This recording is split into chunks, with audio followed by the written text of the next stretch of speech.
أعوذ بالله من الشيطان الرجيم بسم الله الرحمن الرحيم الحمد لله رب العالمين الرحمن الرحيم مالك يوم الدين إياك نعبد وإياك نستعين اهدنا الصراط المستقيم صراط الذين أنعمت عليهم غير المغضوب عليهم ولا الضالين آمين اللهم صل على سيدنا محمد وعلى آل سيدنا محمد كما صليت على سيدنا إبراهيم وعلى آل سيدنا إبراهيم وبارك على سيدنا محمد وعلى آل سيدنا محمد كما باركت على سيدنا إبراهيم وعلى آل سيدنا إبراهيم في العالمين إنك حميد مجيد.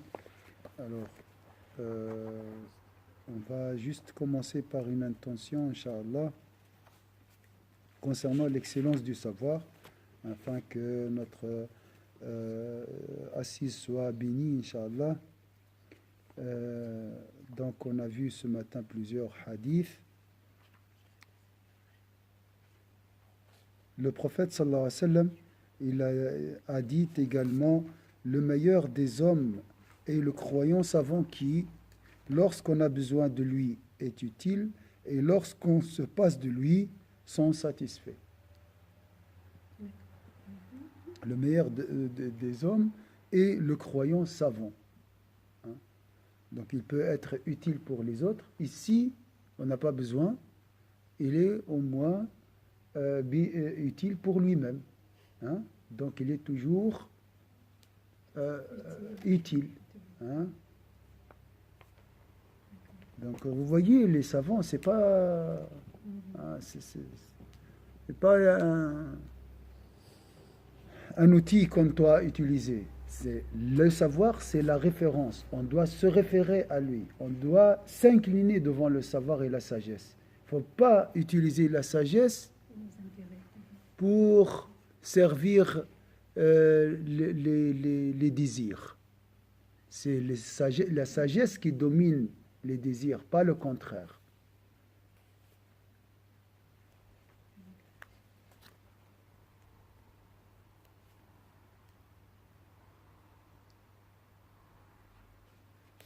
Voilà, Inch'Allah, qu'Allah nous donne cette classe, un croyant savant.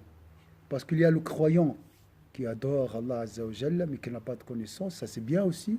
Mais le meilleur, c'est un croyant qui applique bien sûr la religion et en même temps il a le savoir. Alors, cette maladie du cœur, très dangereuse, c'est la colère. On va continuer, Inch'Allah. On était arrêté à la page 9. La page 9, je crois que j'ai envoyé par... je crois, hein.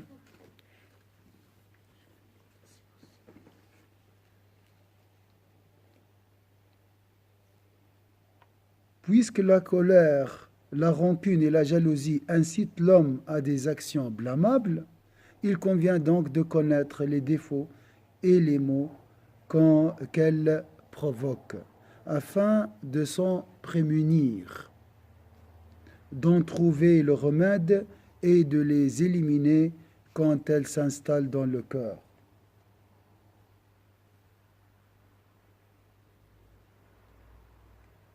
Alors, فإن من لا يعرف الشر يقع فيه أو يقع فيه ومن عرفه فالمعرفة لا تكفيه ما لم يعرف الطريق الذي يدفع الشر ويقصيه. Alors, regardez cette belle parole, hein, et regardez la noblesse du savoir. C'est noble le savoir. La religion est noble. Il ne faut pas la suyer. Il ne faut pas la suyer. Alors, qu'est-ce qu'il a dit? Car celui qui ne connaît pas le mal, ici, en l'occurrence, c'est la colère, hein, risque de le commettre. Maintenant, la question.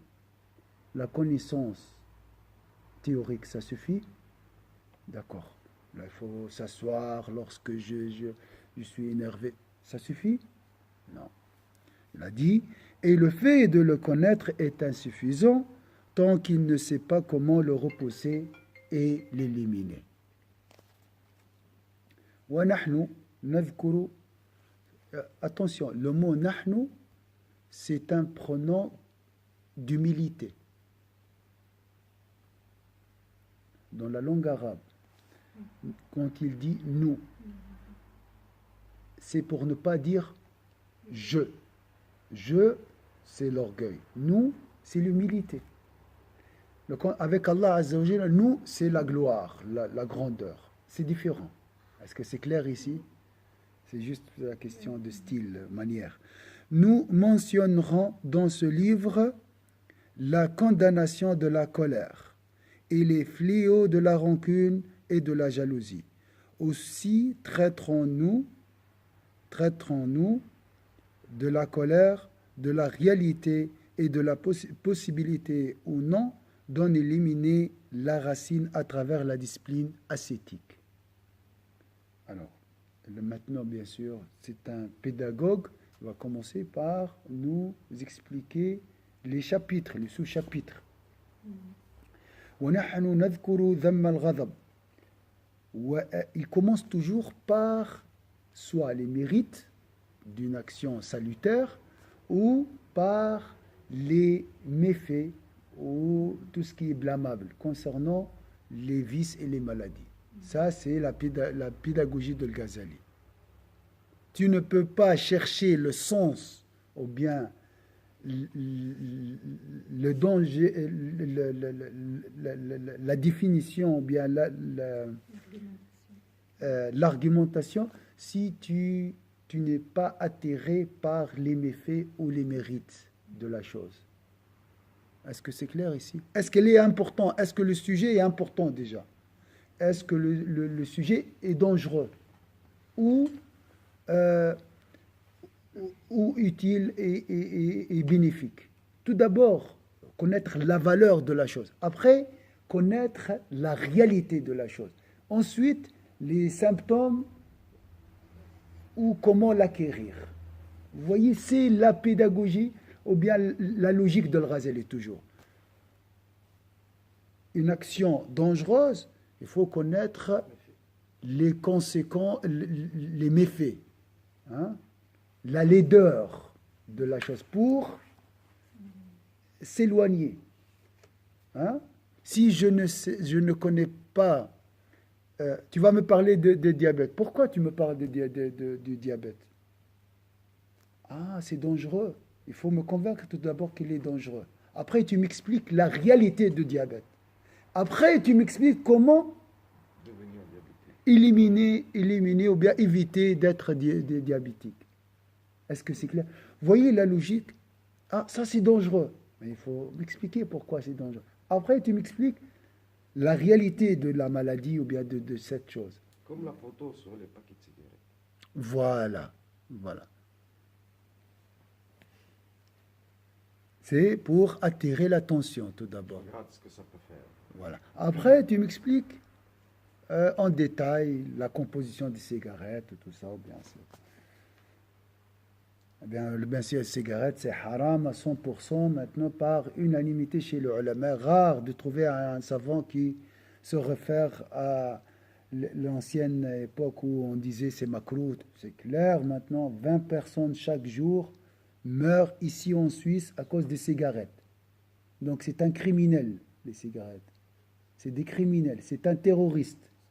Imaginez quelqu'un qui tue avec son épée aujourd'hui 20 personnes. On va le considérer quoi? Le pire terroriste. Elle tue plus que l'alcool, le sida et toutes les autres catastrophes. Mais c'est une réalité.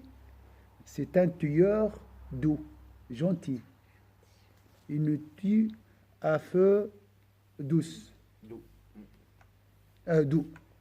Gentiment. Et après, il y a, machallah, le paquet. Et tu payes 7 francs 50. Même plus, je crois. Hein. Hier, j'ai vu la dame, il a acheté. 7,50, 8,30, 8,70. T'as vu? Moi, je suis pour 20 francs, le paquet. Changeons de sujet, Cheikh.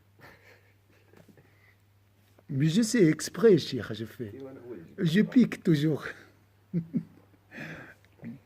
والله ما نحب الخير فقط والله خويا c'est mon frère et je sais je dois piquer je fais ça exprès toujours Parce que je sais, c'est très dur aussi. C'est très dur de se détoxiquer, de se détoxication.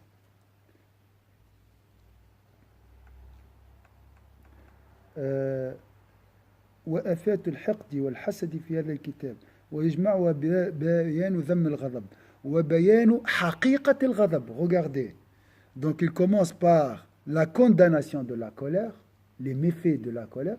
Après, et les fléaux de la rancune, tu sais, sa réalité, après la réalité de la colère. Hein? ثم بيان أن الغضب هل يمكن إزالة أصله بالرياضة أم لا. La deuxième question qui nous tourmente est de la possibilité ou non d'en éliminer la racine. Moi, je suis colérique de nature, très colérique. Est-ce que je peux devenir magnanime? Contraire, il n'y a plus. Je regarde, il n'y a plus de racines de colère dans mon cœur. C'est ça la question. Oui ou non? Ah, patiente.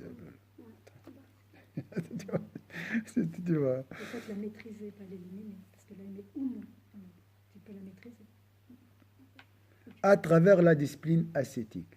Donc, une personne colérique, à travers la discipline ascétique, l'effort, le combat spirituel, est-ce qu'il peut devenir magnanime? On verra ça, c'est un sujet. Et pourquoi hein, quand on... ثم بيان الأسباب المهيجة للغضب. Nous parlerons ensuite des causes qui suscitent la colère. Des gens disent, je ne sais pas. Non, tu sais. Ah oui, tu ne sais pas. Mais maintenant, voilà. On va t'expliquer les causes de la colère. Voilà. Tu es au courant maintenant. Il ne faut pas me dire, je ne sais pas pourquoi. D'accord? Ah. ثم بيان علاج الغضب بعد هيجانه. La logique, hein? Alors, nous parlerons ensuite des causes qui suscitent la colère et de leur remède, les causes. Bon, maintenant je suis énervé, je fais quoi? Le remède pour ça. Comment se calmer? L'oubou que vous avez une seule nous avons une seule information.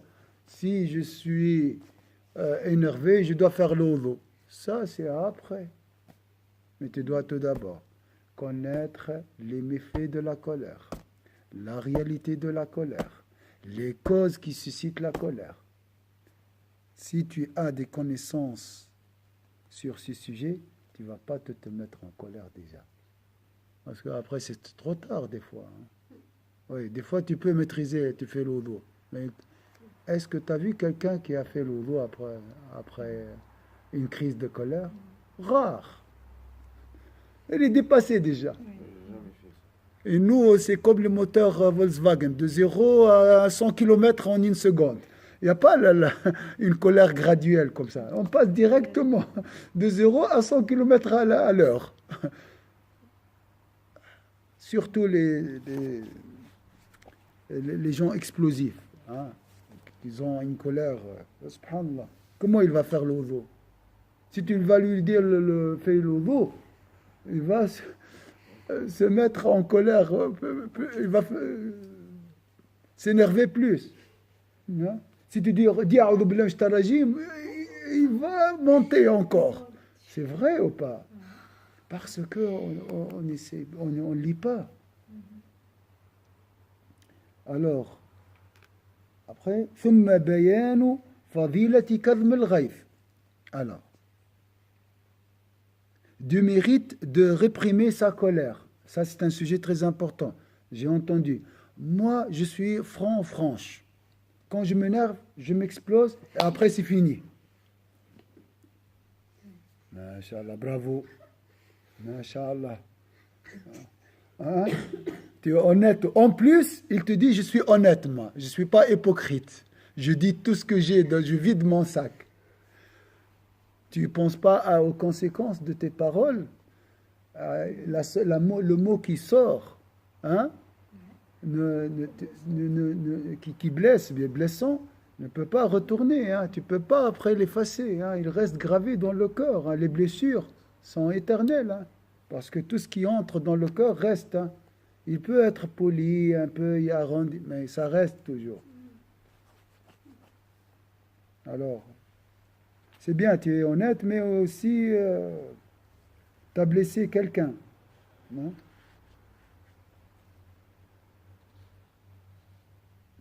ثم بيان فضيلة الحلم. Donc, réprimer sa colère, كظم الغيظ.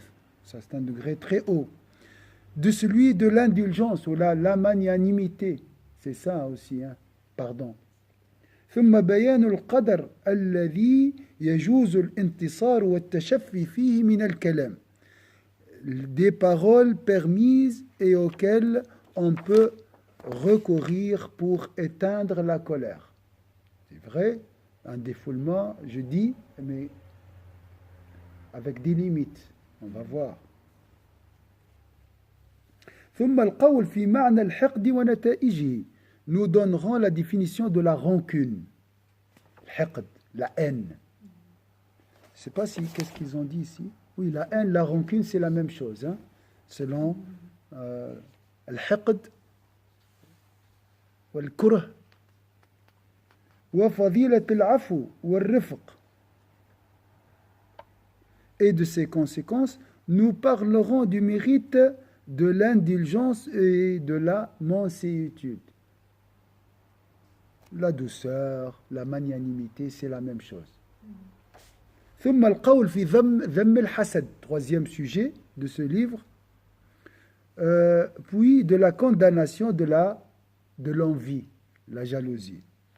وفي حقيقته وأسبابه ومعالجته وغاية الواجب في إزالته. Alors, après, de sa réalité, la réalité de quoi?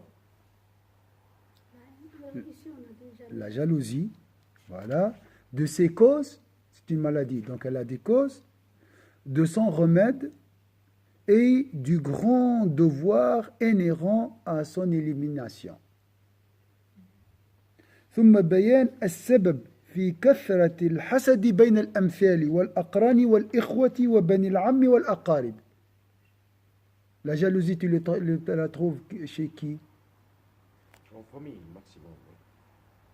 Chez les semblables, c'est les égaux, les gens qui ont un niveau pareil. Ton cousin, mais tu ne trouves pas une jalousie envers une personne inférieure qui a un degré envers ta fille ou bien ton enfant. Jamais. Souvent, quand on est égaux, subhanallah, hein. Chez les savants, même grade.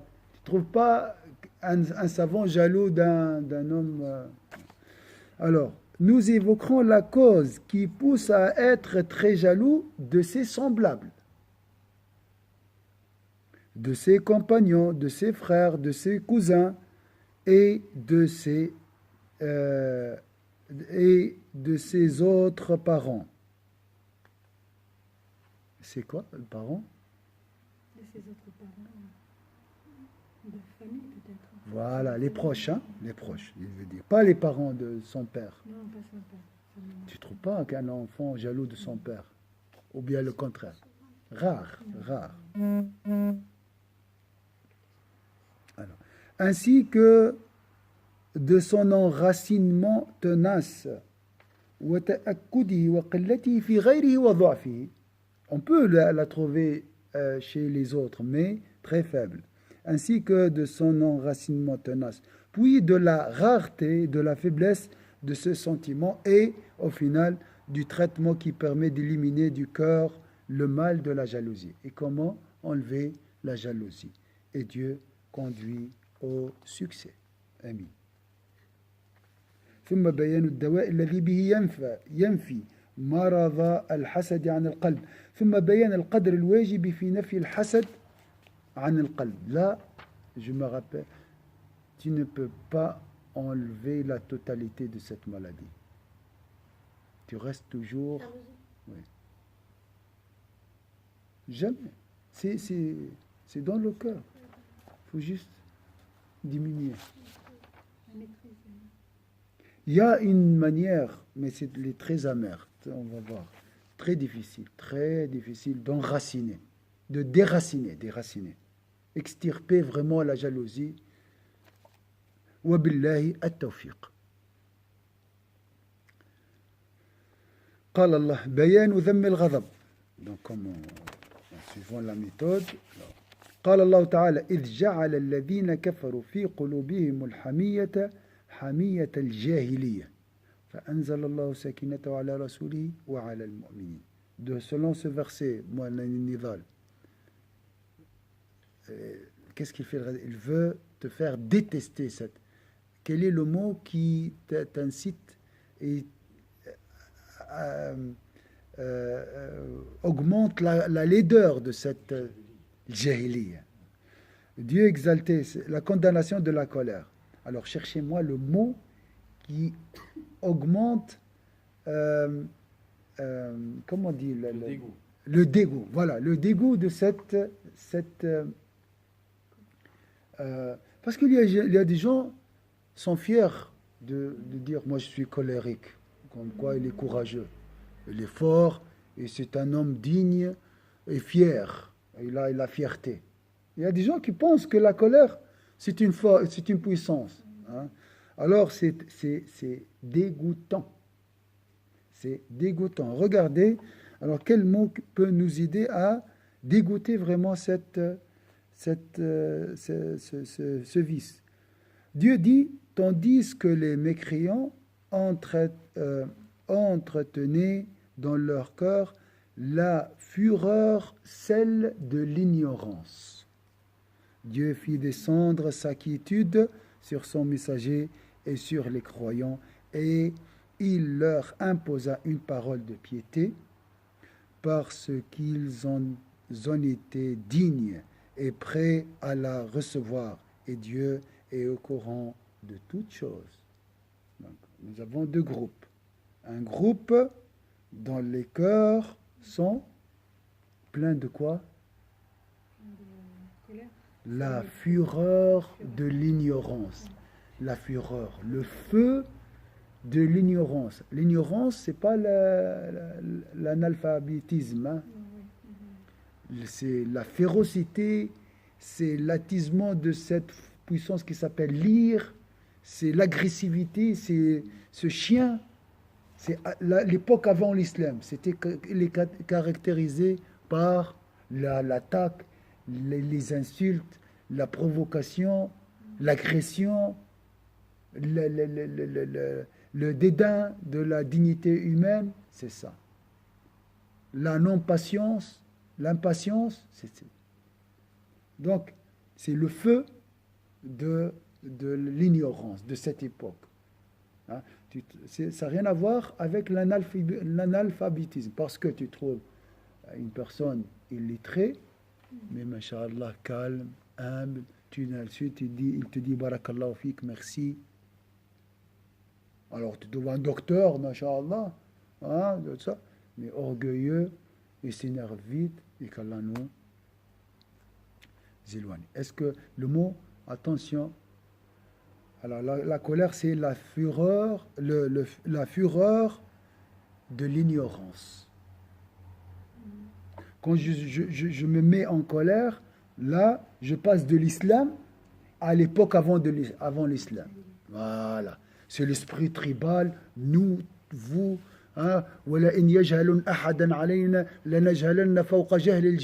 Si quelqu'un m'énerve, moi, je m'énerve plus que lui. Voilà. S'il me frappe un coup, je réponds par deux coups. Voilà. Vous voyez cet esprit tribal?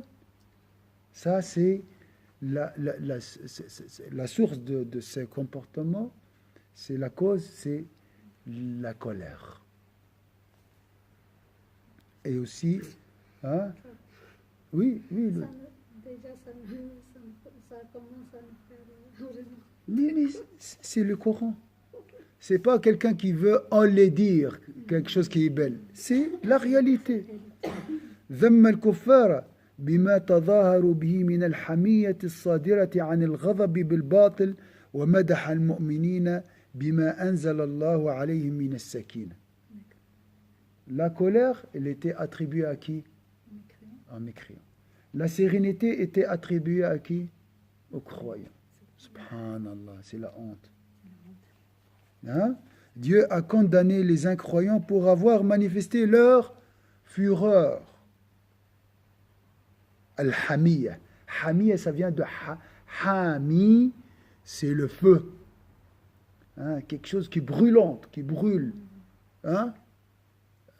Quelque chose, Yahma, c'est bouillonne. Voilà, quelque chose. Yaghli. C'est ça la colère. Hein. Suscitée par leur colère injustifiée. Et a fait l'éloge des croyants, puisqu'il a fait descendre sa quiétude sur eux. Donc, la fureur, la colère est attribuée à la mécréance, la sérénité est le caractère des croyants. Comme si, quand je m'énerve, je sors de l'islam. Franchement, hein. Oui, c'est ça. Ah, Les personnes qui s'énervent va considérer comme... C'est pas vraiment, on ne juge pas. Hein. Non, je ne vais pas juger, mais c'est comme vraiment on est considéré. Oui. Parce qu'il dit, non, j'ai raison, tout ça. Alors que c'est pas vrai. C'est par fureur, il dit ça. وروي أن أبو هريرة أن رجلا قال يا رسول الله مرني بعمل وأقلل. عرف الرسول فيه شنو؟ هذا ديجا ونعورة ديجا. أعطيني حاجة أنت تتكلم هيك. أنت فهمت؟ من السؤال متاعك تعرف شخصية الشخص. تو أنت تطلب. اسكت. قل له أمرني بشيء وكذا. وأقلل. تو هذاك لا. شو باش يقول الرسول؟ لا تغضب.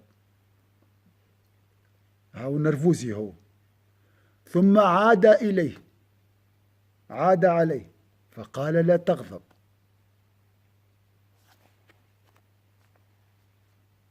شفت كيفاش؟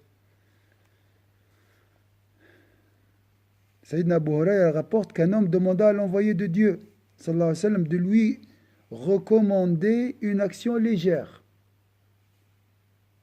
Il a dit, donne-moi un conseil, mais très concis. Déjà, il n'est pas patient. Hein, déjà, on voit qu'il n'est pas patient parce qu'il veut vite, j'ai pas le temps. Vite, hein? Il lui a dit, le prophète, quoi? Ne te mets pas en colère. Parce que le prophète, sallallahu alayhi wa sallam, il a l'intelligence émotionnelle. Quand il voit quelqu'un, hein, il lui donne vraiment le remède qu'il lui faut. Donc ça se voit déjà. Hein. Il a répété encore une fois. Vous voyez? Il est déjà... Hein. Alors il lui a dit la même chose. Il lui a répété, il lui a dit, ne te mets pas en colère. Des fois, un compagnon vient vers le prophète demander conseil. Il lui dit, invoque Allah. L'autre lui dit, prie. L'autre lui a dit, fais le hajj. Donc il donne toujours le médicament adapté à la personne. Barakallahu fiik. وقال ابن عمر قلت لرسول الله صلى الله عليه وسلم قل لي قولا وأقلله لعلي أعقله فقال لا تغضب فأعدت عليه مرتين كل ذلك يرجع إلى لا تغضب. وعن عبد الله بن عمرو أنه سأل رسول الله صلى الله عليه وسلم ماذا ينقذني من غضب الله قال لا تغضب. Donc Sayyidna ibn Omar, que Dieu soit satisfait de lui, a dit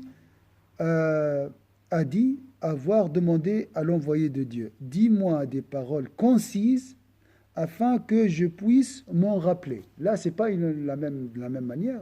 Moi, j'ai jugé l'homme, hein, c'est juste, peut-être c'est pas vrai, hein, parce que les Bédouins sont très francs et aussi ils ne veulent pas beaucoup de paroles. C'est comme ça. Mais Sayyidina Omar, il veut vraiment retenir les paroles du prophète sallallahu alayhi wa sallam. Il lui dit, ne te mets pas en colère. Je réitérai alors par 2 fois ma demande et il me répondit à chaque fois, ne te mets pas en colère. Donc c'est un grand danger. C'est pour ça que le prophète le répète 2-3 fois. C'est un grand danger. Abdullah ibn Amr demandait à l'envoyé de Dieu, qu'est-ce qui me sauvera de la colère d'Allah? On a la colère d'Allah. Comment je vais l'éviter?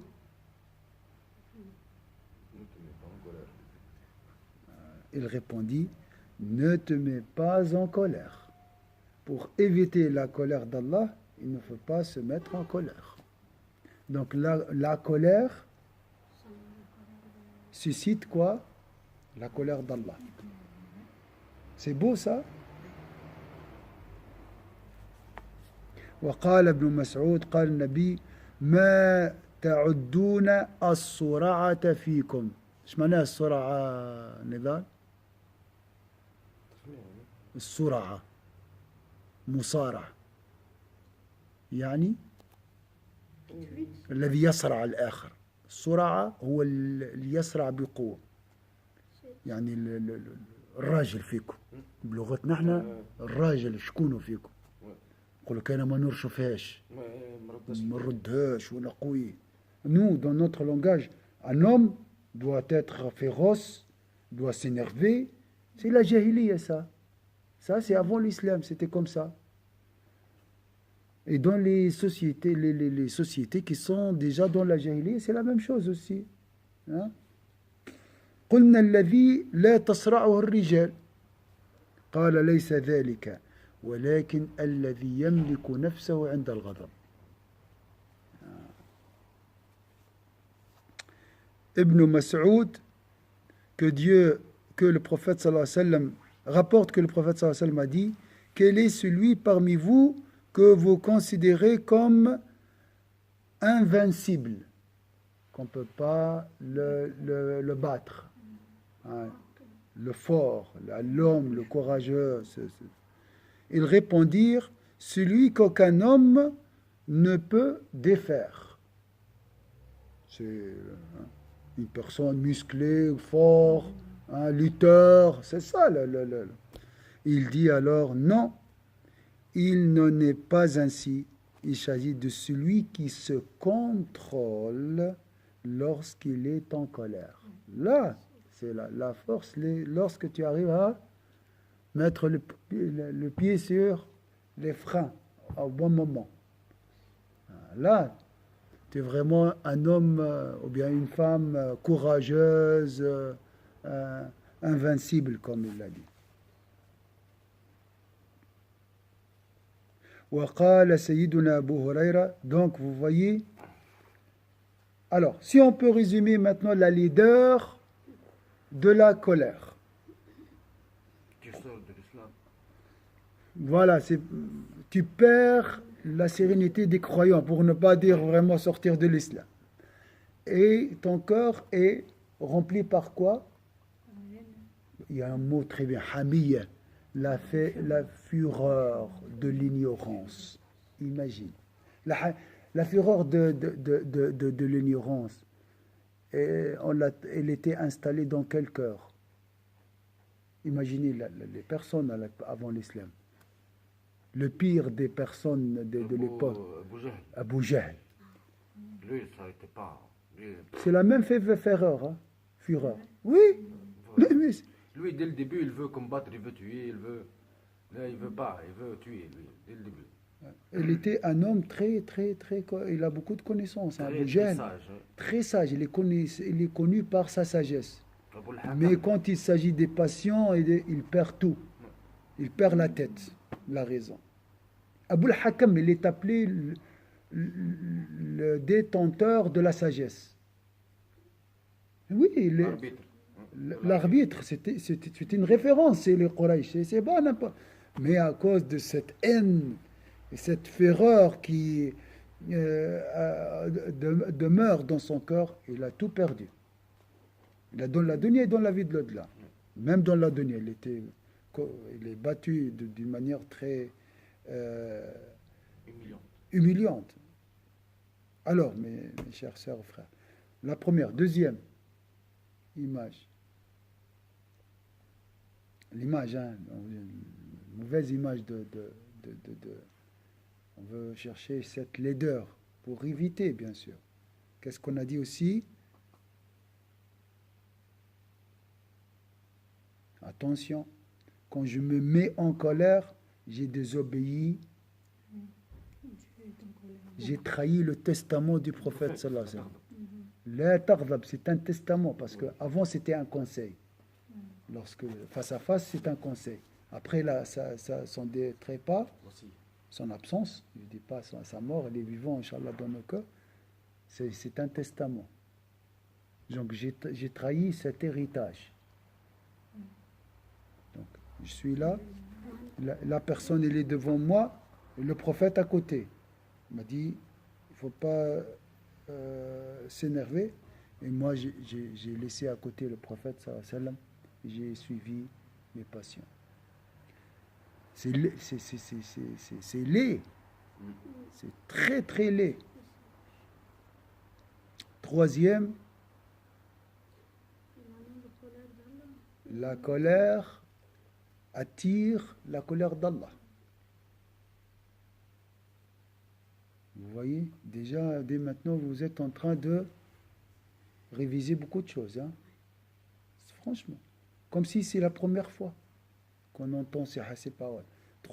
Quatrième point, la question de l'homme invincible. Qu'est-ce qu'on a? La colère, 2 points, c'est une faiblesse. Et bien sûr, c'est une faiblesse, c'est pas une force. C'est une faiblesse. Tu perds la maîtrise. Tu te mets en colère, tu maîtrises plus. Tu maîtrises plusieurs. Tu es maîtrisé. Plus tu gueules, plus tu perds le contrôle. Voilà. Tu es un objet.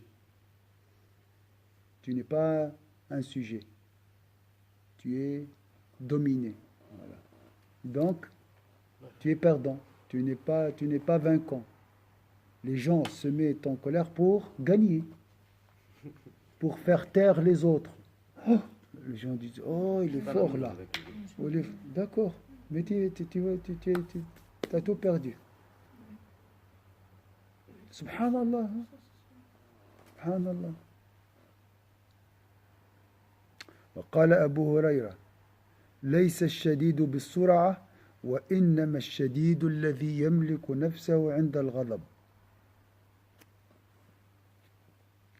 والله العظيم سبحان الله.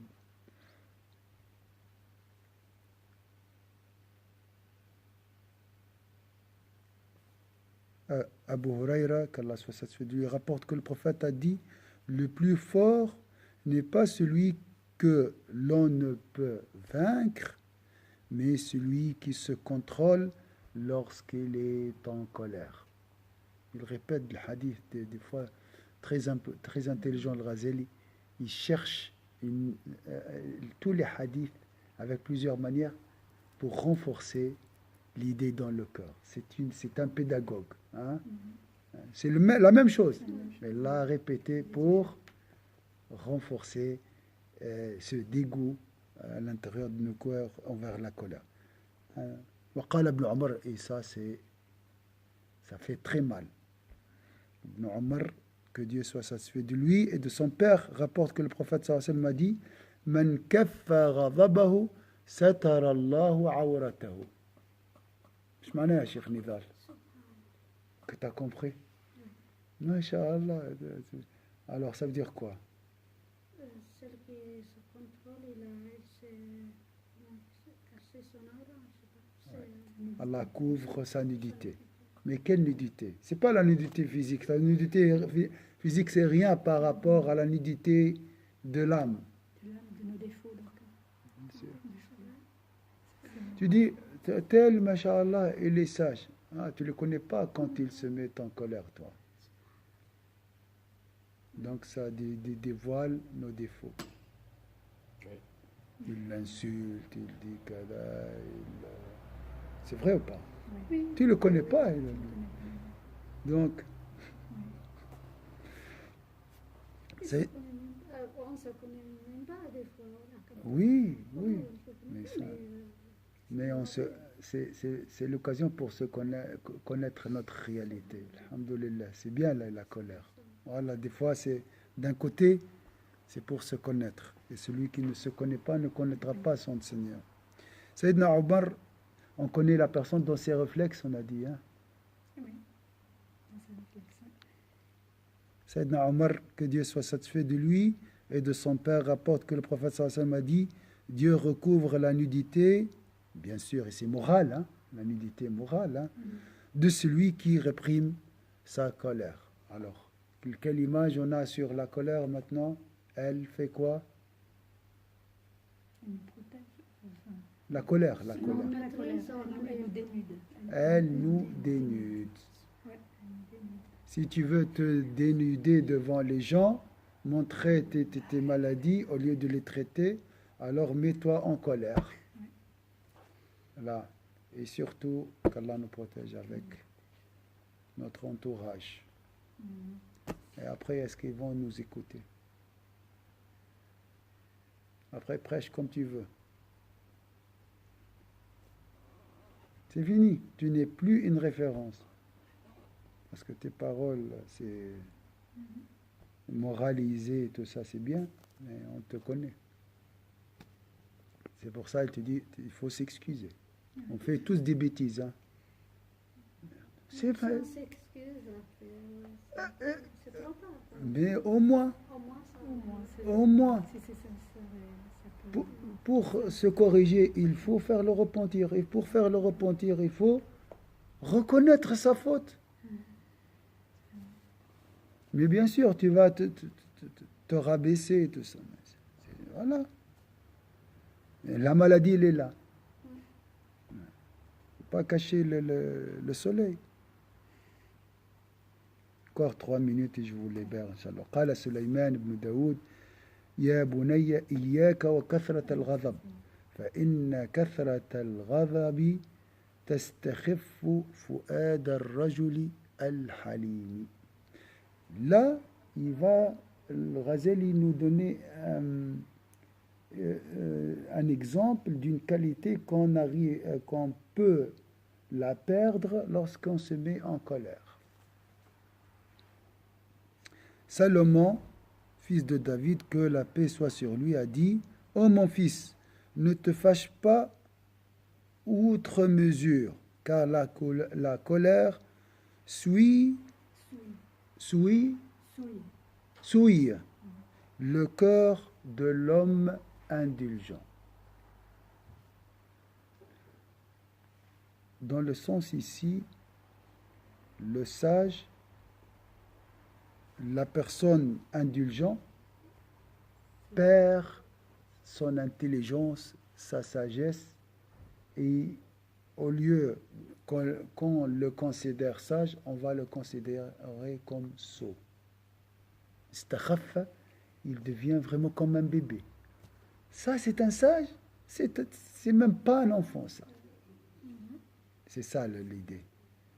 Quand elle Souiller, c'est salir. suyer, C'est salir. salir. Il devient dans le sens.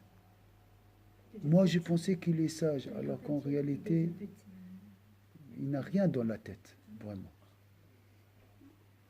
Donc là, c'est une qualité qu'on perd aussi lorsqu'on se met en colère. Il est où la sagesse? Il est où le calme? On dit, il perd sa sagesse ou son calme, on dit. Son calme. Alors,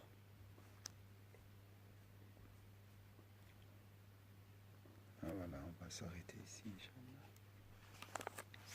C'est assez. faut le laisser.